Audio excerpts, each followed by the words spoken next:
You wanted the best. You've got the best podcast. The hottest podcast in the world. The Chris Voss Show, the preeminent podcast with guests so smart you may experience serious brain bleed. The CEOs, authors, thought leaders, visionaries, and motivators. Get ready. Strap yourself in. Keep your hands, arms, and legs inside the vehicle at all times, because you're about to go on a monster education roller coaster with your brain. Now, here's your host, Chris Voss. Hi, folks. It's Voss here from the ChrisVossShow.com, the ChrisVossShow.com. Welcome to the big show, my family friends. We certainly appreciate you guys being here. The family that loves you dearly, much more than your mother-in-law probably does. So that's the beauty of it. Anyway, guys, we have an amazing author and journalist on the show today. I'm excited to have him. He's joining us by audio, and he's got his amazing new book out. It's called Gangbuster, One Man's Battle Against Crime, Corruption, and the Klan. Just came out March 28th, 2023. And so it's going to be interesting to talk about him on the show. He is on the show as Alan Prendergast. I imagine that's who he is. He's not on here as that, but he is. It sounded funny at the time in my head. I don't know. What can I say? Alan is the author of a true crime book, The Poison Tree, and an award-winning journalist whose work has appeared in Rolling Stone, Outside, 60 Minutes, and the Los Angeles Times, Westward, and numerous other publications and anthologies. His new book, the one we just mentioned, is an account of the life and times of Philip Van Cise. Do I have that right, yes, Alan? Cise, there we go.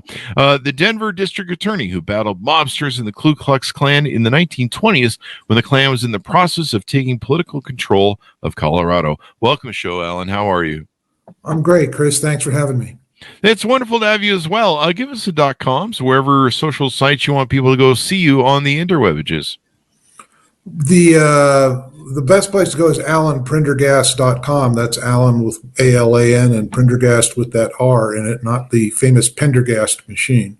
But yes, and always great to hear from readers or potential readers. There you go. And so, this isn't your first book, to my understanding, correct? Right. Yes, I did a true crime book about this murder case in Wyoming years ago, but that was a contemporary story. This is going back 100 years. It's a little different kind of project. Yeah.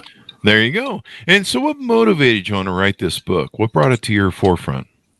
I heard pieces of this story over time. I grew up in Denver, and this is a big missing chapter in local history, and also I think nationally, because the Klan was a national phenomenon in the 1920s, and not many people know much about how it actually operated and how it was different from the Klan we think about in the Deep South after the Civil War, or the Klan, later Klan that was bombing churches and things like that. This was a mainstream political movement, and I heard a little bit about this here and there, and I've ultimately got interested in this guy called Van Cise, who was DA for 4 years in the 1920s, just one term. But boy, he packed a lot into that term.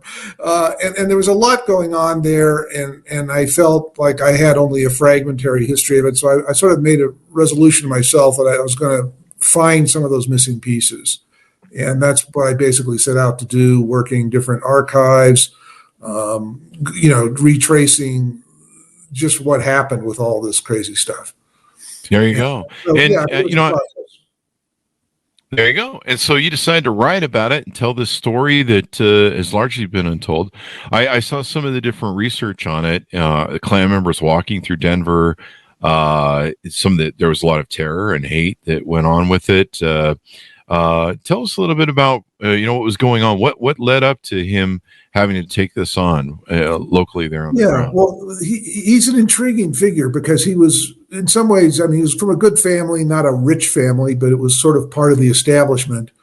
And he was well known because he had been a captain in the National Guard, and then he had been a lieutenant colonel in World War I. He had a decorated officer who was in military intelligence. And he comes back to Denver after the big war and naively, perhaps to some extent, figures, well, I can run for district attorney and help do something about all this crime that we seem to be experiencing after the war. when he gets into office, he realizes that, in fact, the whole city is much more corrupt than he realized. And Wow. so the first part of the book really concerns itself with him trying to root out this corruption and this organized crime group that is operating in Denver with pretty much impunity. It's really a national network of confidence men who do the big con, where they fleece rich tourists out of hundreds of thousands of dollars, which back then, I mean, that's like millions of dollars today. Yeah. And how he fights them is ingenious, and I don't want to give away too much, but basically he develops new ways of doing surveillance that are a little ahead of their time. I mean, in terms of electronic surveillance of criminals. And he builds a case against these guys very secretly and very painstakingly for months. And lo and behold, actually, manages to upend this gang and to some extent the power structure in the town. And he's a very popular guy. The irony is that he's then about to go to an even greater investigation, a more complex one involving the Klan. And by the time he leaves office, he's probably the most unpopular man in Colorado. Wow. It's sort of an indication of vet your candidates, or some kind of cautionary tale about that, because he was implored to run for mayor at that point. And excuse me, sorry about that.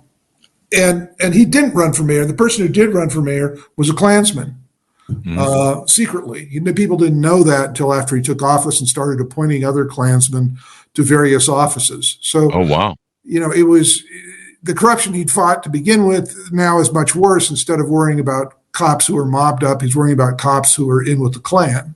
Wow. And it all complicates how he can do his job or not. Yeah, because if the guys on the ground and help with the enforcement of being a DA are working for the other side, it's there's a lot of collusion going on there. It was interesting. I mean, these guys weren't just like, hey, we're just here for politics, and it was like terrorizing. They were terrorizing Catholics, Black people, all the different folks that you usually expect the Klan to go after. And they were just trying to rule by terror and domination and force. Well, there's a lot of intimidation. And in some states, it was a lot worse than Colorado. I mean, I'm talking about the level of violence, like in Texas or Indiana or Louisiana. But Colorado had one of the largest followings. And that's sort of a hard thing to explain because, historically, they didn't have the racial violence of, the South, or even someplace like Oklahoma, where in the 1920s you had this massive riot in Tulsa, right? I mean, it was a racial thing going on there. But what they seem to just find ready soil here, I guess, very fertile ground for them, because they were really about being the answer to whatever the problem was. I mean, they would change their message from, we got to do something about this group, and then target a different group, the Catholics, the Jews, the Blacks, immigrants in particular. There was a lot of resentment and concern about, the immigrant population was getting larger and we need to do something about this. These people are taking jobs away from real Americans, that whole spiel. But it was a 1920s version of that, and really there were a lot of people who felt strongly about that, or else they just saw some opportunity in the Klan, that maybe this will help my business, something like that. So you had all kinds of people. You had this sort of real hardcore believers in white supremacy, but you also had a lot of people who were maybe small business people trying to get ahead or find some advantage. And it seemed like there was a little bit of a kind of mafia sort of thing, like people had to make payments to them, that old. Well, that's sort of the other side of it. The Klan portrayed itself as this big law and order thing. It was really a money-making enterprise. Van Cise was one of the few people to really start investigating it as a criminal fraud, right? I mean, they're bamboozling their own members. They're taking all kinds of money from these guys, and no one's accountable for it. Millions of dollars were being raised across the country by the various Klan enterprises, and nobody knows where the money went. I mean, it was being skimmed at various levels. Plus, they were taking kickbacks from bootleggers. I mean, these guys were saying, "Oh, we're all for prohibition," but they let crime thrive, and they took payoffs for it, just the same as if they were gangsters. So, it was really not that much different from Van Cise's perspective than fighting the con men is just end up fighting the Klan as well. Yeah, I saw a map of the KKK membership ledger residences in Denver, and it's like holy crap. The book had nearly 30,000 entries of all sorts of money laundering. It's still a mafia thing. Yeah, it's a nice business you have here. Be ashamed if something happened to it. You should buy some protection. It's that sort of corruption, and it sounds like they were all in the political sphere of mayors, judges, right. This happened very rapidly. I mean, Van Cise couldn't really stop them in their tracks. I mean, he did some interesting things that kept them from taking over as completely as they would have liked to. Mm-hmm. But from the time that he decided not to run for mayor himself, and this other guy, Stapleton, became the mayor, within a few months, Stapleton had appointed a Klan chief of police. He'd appointed a Klan city attorney. And within a few months after that, the state Republican Party had been taken over by the Klan. Wow. And that was Van Cise's party. So he fought pretty hard against that. But in the elections of 24, which is, the state elections, the presidential election, all that was the Klan's high point. They particularly in Colorado, they dominated the legislature. They took over most public offices. They were very powerful.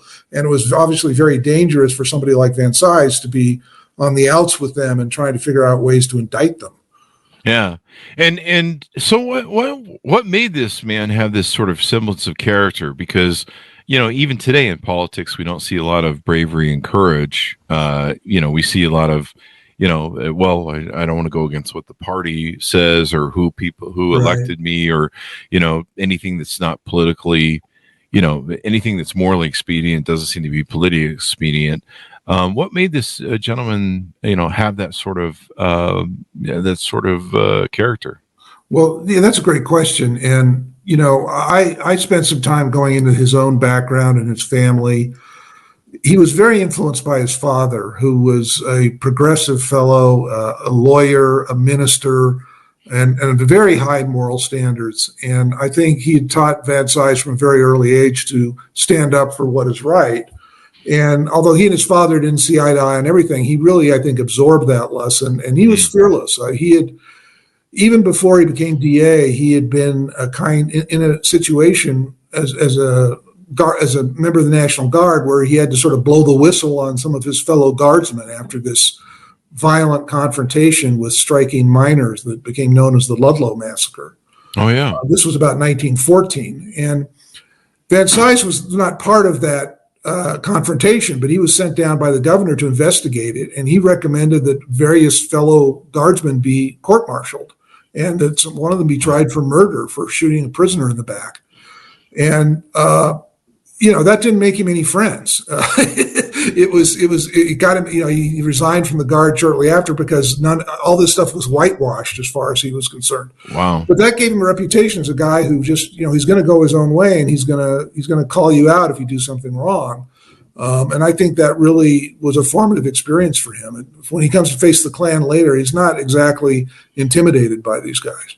There you go. Why do you feel this story hasn't been widely told and researched much? Is it kind of just one of those dark things where people are like, we really don't want to talk about that in our history? Well, I think that's part of it. I mean, I think Van Cise was kind of a reminder of a time when a lot of politicians in this town, prominent people, got their start, under a sheet here with the Klan, and people didn't want to be reminded about that.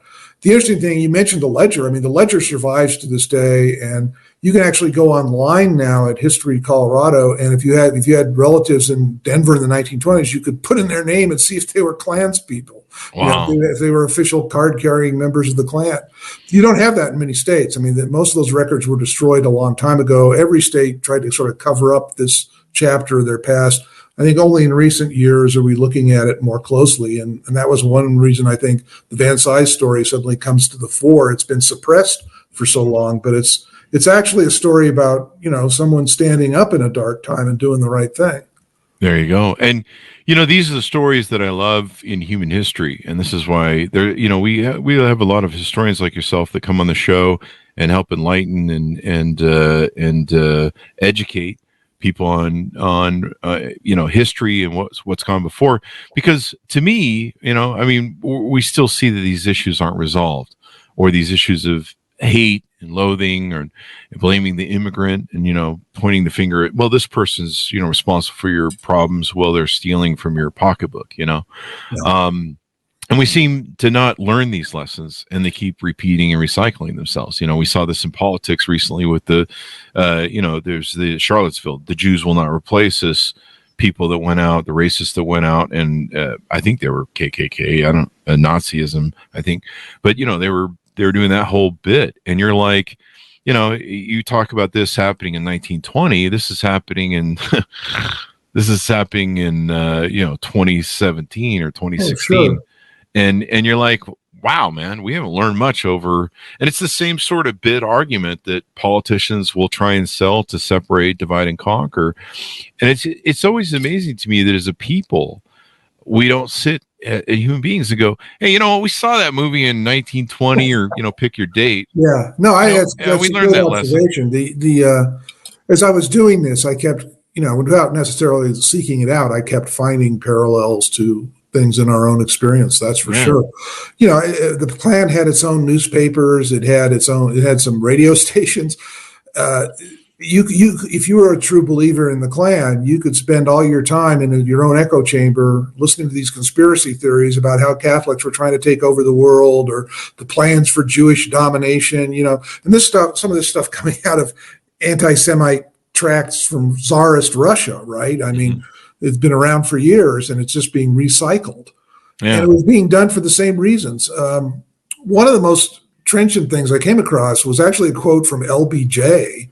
This is 40 years after the Klan in the 20s, right? Mm-hmm. And he's observing to a colleague, he's saying, if you tell the lowest white man that he's better than the best black man, he won't notice that you're picking his pocket.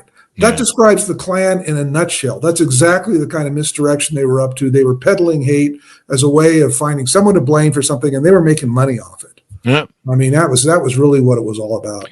Yeah, I mean, I think that sort of politics goes back to, the beginning of time, Greek, Romans. You can go.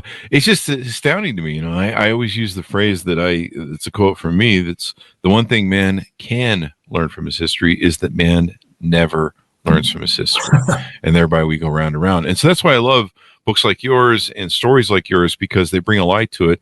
And then we need to champion these heroes. We need to champion it, and usually we're good about that. We're good at but sometimes we let it get really freaking ugly before we decide that, hey, well, it's time for the hero journey there, and we should have the hero come out and save the day, at the darkest point of no return. And we need to just get better, I think, as a human race at seeing stuff ahead of time and going, this doesn't end well. History's taught us that, Right. Well, the problem is, I think heroes are sometimes inconvenient. We want them at the right moment when there's a crisis.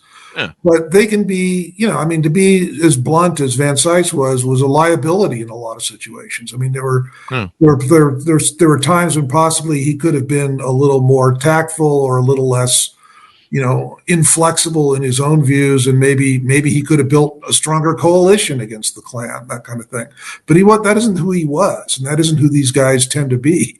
So, I mean, we can welcome them when we want them, but we don't always want them around. Yeah. I mean, you look at somebody like Churchill, and the bravery and stuff. But, before that, they didn't want him. They sent him home. Exactly. And said, nah, we're done with your shit. And then, oh, hey, can you come back and save us for this this Nazi dude? And then after that, hey, oh, thanks for winning the war. Hey, you know what? We're done with you again. Again, yes. Put him out to pasture. That's kind of what happened with Van Cise. I mean, he really, any future political career he could have had, I think, was pretty much gone by the number of people he managed to alienate or alarm with his attacks on the Klan. But I don't think he would have changed any of that. I mean, he had no regrets about what he was doing. And one of the, in particular with his story and other stories like his, where they stand up against immense, they're going to make enemies of friends, and they're probably going to risk losing it all. They're probably going to risk losing their future, maybe aspirations of political things like you mentioned, and they're willing to doing what's right and what's just and is more important than that, and they sacrifice themselves on that altar. And I think that's why it's important, like stories like yours, again, I say, that we need to recognize these people and value them, and then also learn from the history of what that should have taught us. Well, and in this case, I don't want to overemphasize it, but what started out in some ways as him, legitimately pursuing what he thought were criminal inquiries about a group that didn't seem to him completely, following the Constitution. It became increasingly a liability for him. I mean, he was physically threatened. There were situations he was in that could have gone much worse than they did. They tried to kidnap him one night. Wow. He carried a gun for the last part of his year in office, and this is not the Wild West anymore, but it's these are the people you don't want to meet in a dark street, right? So, I mean, there was, in addition to sacrificing his career, there was great personal risk to him and to some extent to his family in what he was doing. But he didn't back down. I mean, I think he always felt that one of the ways you were going to beat these guys was to not give in an inch to any of their threats or anything like that. And I imagine he had a family, a wife and kids, didn't he too? Yes, he did. And there's a famous story, this is sort of near the end of this whole thing, where he's supposed to give a talk at a Memorial Day service for, the veterans and the dead of World War I and previous wars. And the Klan does a parade that day. One of the pictures in the book you mentioned, I mean, there's a Klan parade in downtown Denver with these guys in their robes. And Van Cise takes the occasion of this speech to criticize these guys and say, they have no business marching on a Veterans Day, with the sacrifices that the military has made. That this day is for them. It's not for these bozos in white suits. And they were so upset with that. They wanted to, get back at him some way. They burned a cross on his lawn. Wow. And his kids remember from those years, that they were young enough that they thought, well, this is like 4th of July, just came early. Wow, this is pretty. This thing, I don't know. The point is that Van Cise and his whole family jeered at them over this. It's like, this is the best you got. You come back, you want to just vandalize my property. That's it. And it's an amazing moment that signals in a way just how the Klan no longer had the fear factor that it had before. I mean, the burning cross was supposed to be like the biggest threat they could make, right? And Van Cise is just saying, "Oh, I'm sorry I wasn't home when you did that. Try it again. I'll be there waiting for you. Give you a warm welcome." I'll send you a calendar link. We'll set an appointment. Exactly. I mean, it does take bravery. I mean, I've always been able to fight the battles that I want to fight because I don't have a wife and kids. But if you have a family, you're that kind of weighs on your decision making. And I think it did influence him deciding not to run for DA again. I mean, I don't think he would have won anyway because the Klan by that point was rigging the elections. But that's another story. There you go. It's wild, the ride that goes on with everything. What do you hope people learn from the book? Well, a couple of things. I mean, this is our history. It's a chapter we should acknowledge, not just in Colorado, but I mean, this was happening across the country in some unlikely places. It was obviously not as strong in the Northeast, but there were certainly lots of places in the Midwest, the West, the Southwest, where the Klan did terrible things. And there were various people who made accommodations to the Klan, and this should be looked at, and we should learn from that. And I think also, we do recognize something of ourselves when we go back to these stories. We see things about the way extremist movements operate and the way they try to soft pedal some of these things in order to get a wider audience. I think some of the same things are going on today. And, it's an education to think about how self-serving some of this stuff was. And, there may have been a lot of rhetoric there about patriotism or whatever, but a lot of these guys were in it for the money. And that's also something to keep in mind. Yeah, it always seems to come down to that bottom line, doesn't it? I mean, I don't think there's anybody in American politics that isn't thinking about their own interests at some point, right? Yeah, that's very true. I mean, it's not, people aren't, People aren't just like, hey, I'm just going to do some corruption. Well, is there any money in it? Nah, I'm just going to do it just to do it. It just seemed like a fun thing to do. I don't know. Maybe there are criminals that operate from that aspect, but no, it's like you say, the historical nature of it is to run a scam, run money, make money, get power, get success. And thank God there are people like this, because when you read stories like yours and his, you realize that if there weren't people that stood up and put themselves in the line of fire, I mean, you can tell lots of stories of Martin Luther King and Bobby Kennedy and different other people who paid for their lives, who were martyred for their cause. And these were dangerous times, and you have to sit and look and go, what if there hadn't been these people that stood the line, that held the line? What if they had one? You can even look at January 6th. One of the most haunting memories I have of January 6th is seeing that damn ass Confederate flag in the building, the U.S. government building. To see that flag in there that had never been anywhere near that building before during the Confederacy made me realize how unresolved these issues are and how they are still playing themselves out. So I like books like yours because they, like you said, they take us back and remind us. Well, I told you I sort of went in search of missing pieces. One of the pieces I found, which has a bearing on this January 6th thing, was the actual speech that Van Cise was supposed to deliver. This is shortly before the elections. He had prepared a whole presentation for the public on what the Klan was up to, who was secretly a Klansman, all this stuff. It was like a PowerPoint. I mean, he had like these lantern slides he was going to project on a screen. This is 1923, right? He never got to deliver this speech, but I found a copy of it in an archive. And so I finally figured out what he was trying to say. What happened that night was that the Klan packed the hall. They got there before anybody else. The police let them in. There were 4,000 Klansmen in this audience instead of the voting public he hoped to find. And so they shouted him down, and he continued to try to present this for 5 hours, could barely get a word out because they were drowning him out and screaming at him. Mm-hmm. And this was a near riot in the city auditorium in Denver. But seeing this speech really filled in some gaps to me, because it showed me what he was trying to say that nobody at the time heard that night. I mean, it's not in the newspaper reports because it was unintelligible what he was trying to do. Yeah. Here's the whole case he wanted to make. It's really, it was really satisfying to find that. And this was kind of a real fight during this time.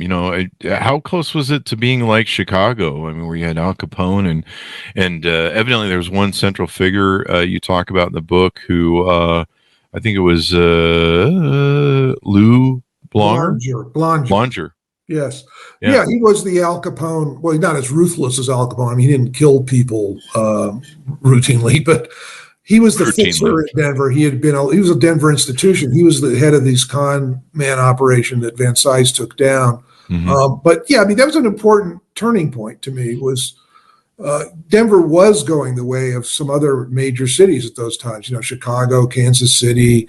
And really, Van Cise helped turn the course of things. And so that I think it had a little different outcome because he had worked so hard at exposing this corruption.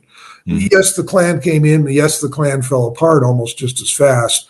And I think Denver was on a different track, thanks to Van Cise and some of the people who were also resisting this stuff. So it was a turning point for me. I mean, I think that there's no question the city altered its course to some extent thanks to what he did. Yeah, probably a good thing too. I mean, we see over the history of our country, we've seen these tests of, the rule of law and the Constitution. And I'm not an attorney, but I've spent enough looking over law and defending my companies. I mean, in courtrooms or suing people in courtrooms.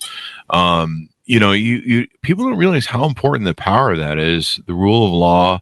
The thing that one man is not against it, and criminals tend to test it over the over the centuries that this small republic has been around, or this new republic has been around, how important that is, keeping us from, just becoming all out chaos and stuff. And so, these battles set a precedence for the future and in law and also to other people who bring jurisprudence to our legal system to ensure that, everyone's held accountable. At least that's what it's supposed to be. Well, to Van Cise's credit, this really was about his adherence to the rule of law. He was surrounded by people who just were trying to find the most convenient way to go along to get along. And this included judges. I mean, one of his biggest enemies when he was fighting the Klan was a district judge who was trying to pack the grand jury with Klansmen. Imagine a grand jury full of Klansmen indicting whoever they choose, right? I mean, that's crazy. But Van Cise was getting locked out of his own jury room, and he fought this guy tooth and nail, because what he was doing was illegal. I mean, it's not a question of ideology at some point. The Klan had set out to try to recruit him early on because it's like, hey, he's a Republican. He's a white Anglo-Saxon Protestant. He's perfect for us. Mm-hmm. And there were things about his ideology that may have been comfortable to the Klan, but there was no way he was going to go with this organization. And he became, they went from trying to recruit him to trying to destroy him in very short order. The guy who was that judge became the governor, the Klan governor, and ultimately ended up in Leavenworth, which is another story. But oh wow, all these guys were so wholly corrupt. It was incredible. There you go. There was a lot of that going on in this kind of conversion from the Wild West to, trying to have a organized union. The Mormons had that problem when the U.S. government sent the military in. They couldn't get prosecutions for crimes in the federal bench because they would fill the docket with Mormons who wouldn't prosecute each other. And so rape, murder, robbery, everything was going on, and no jury would convict because it was just out of control. And well, it was the same thing here with the Klan. Was basically the juries were getting stacked with Klansmen. You couldn't convict a Klansman of a crime, and that was very concerning. You have to somewhere take a stand against that, or your whole justice system just goes down the tubes. There you go. Well, it's great to celebrate the men who stand forth and say enough of the bullshit and trying to uphold what's right and what's necessary in the rule of law, because it separates us from becoming a medieval dark times culture where just marauders go from building to building and do whatever they want, whoever has the most power. So anything more, Alan, you want to share with us, tease out on the book before we go? I keep coming back to that speech on Memorial Day. It's one of the moments in this whole story that made me feel it was worth doing, because what he essentially told the audience, in addition to criticizing the Klan for their parade, was saying, we're in a battle right now that's as important as any of the battles we ever fought in the Great War or in the Civil War. It's a battle for Americanism. It's a battle about who gets to decide who's an American and who isn't. Mm-hmm. And, that struck me as being so right on about who the Klan was and what they were trying to do and how they were trying to divide people and basically disenfranchise half the country, basically. Mm-hmm. It sort of stays with me, and you can understand why it upset the Klan as much as it did. Yeah. He was basically calling them out. And that's awesome, man. So great story here. Brilliant journalism. Give us your .com so people can find you on the interwebs, please. It's alanprendergast.com, AlanPrendergast. And yes, you can contact me there. I always love to hear from readers and any questions. That's great. There you go. The things you learn from history, and we triumph these many times. We triumph, or we try to triumph these people who stood up against tyranny, oppression, and people that try to do whatever they want. And usually, hopefully, we remember them and celebrate them because they stand between us and the marauders at the door. So this is really important, and it's the fight over this nation. When it says "we the people" in the Constitution, that means everybody, or it's supposed to. Let's put it that way. But we're Obama said, we zig and we zag. We're constantly a nation, in search of a more perfect union, but you never achieve perfection. It's always a thing.